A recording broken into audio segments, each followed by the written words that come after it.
depois da sua reunião. Dando continuidade ao nosso trabalho, passo a palavra ao deputado Gustavo Fruit, líder da minoria, por 6 minutos, PSTB do Paraná. Muito obrigado, presidente. Parabéns pela condução dos seus trabalhos. Presidente, é fato que nós estamos discutindo nesse momento do Brasil a capacidade de gestão, a capacidade de desenvolvimento, a capacidade de gerenciamento e, naturalmente, sempre com ganho para a população, a maior parte da população. Mas nós temos o dever, e esse é o papel também da liderança, em denunciar a distância entre a retórica, entre o discurso e as efetivas realizações, principalmente na gestão pública. Hoje, mais uma vez, recebemos a notícia que mais um porto, dessa vez o porto de Manaquiri,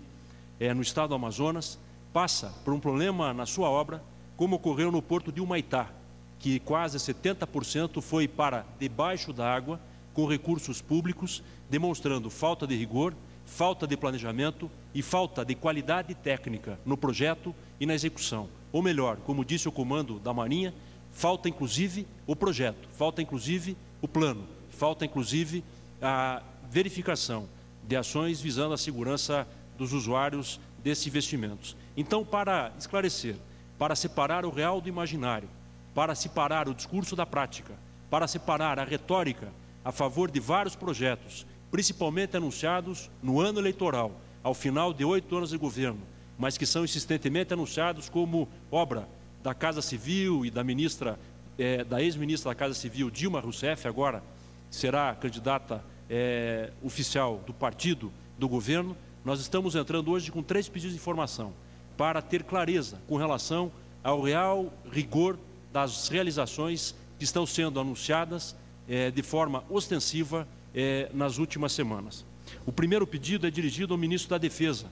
para ter acesso a todos os projetos básicos e executivos das obras do PAC em 21 aeroportos brasileiros que foram anunciadas como concluídas ou em execução. E nesse sentido nós estamos pedindo os cronogramas de execução das obras, dos projetos executivos de cada aeroporto e bem como o nome dos responsáveis técnicos pelos projetos executivos a que se refere esse pedido de informação. Da mesma forma, depois da inauguração do porto de Humaitá, em que na sequência houve, por falha de projeto e pela inexistência de projeto conforme o comando da Marinha,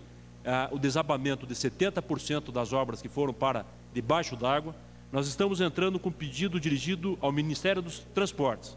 para solicitar o inteiro teor dos projetos básicos e executivos das obras do PAC em portos e terminais fluviais e hidroviários em 3 estados. São 39 terminais fluviais nos estados do Amazonas, do Pará e de Rondônia. Estamos pedindo os cronogramas de execução das obras, dos projetos executivos de cada terminal hidroviário, bem como os nomes dos responsáveis técnicos pelos projetos executivos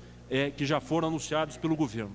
Em 30 dias, esperamos saber o que tem de real, o que tem de efetivo, do que tem da retórica, do que tem da propaganda, do que tem da publicidade. E da mesma forma, com mais uma catástrofe decorrente das enchentes, dessa vez no estado do Rio de Janeiro, nós entramos com pedido de informação, com base numa auditoria realizada pelo Tribunal de Contas da União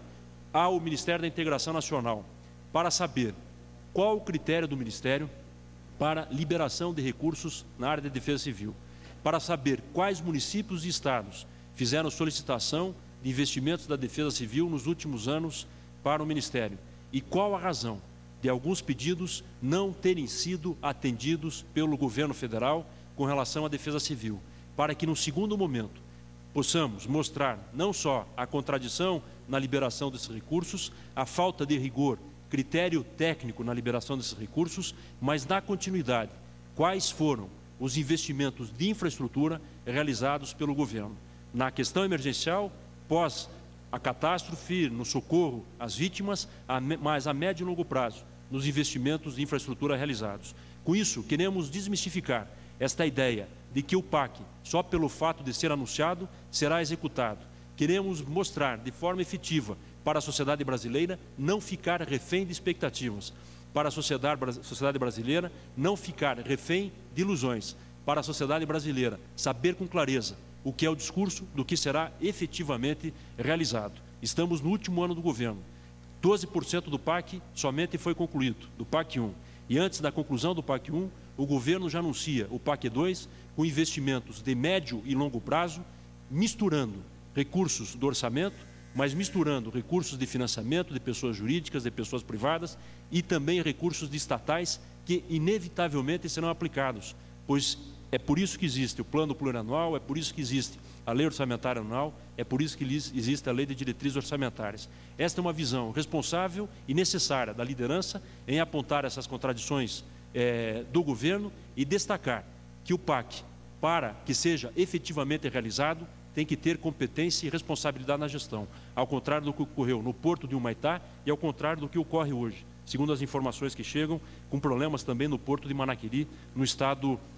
do Amazonas. Então, nesse sentido, os pedidos de informação para que o Brasil tenha conhecimento e só para registrar ao final, nós queremos com isso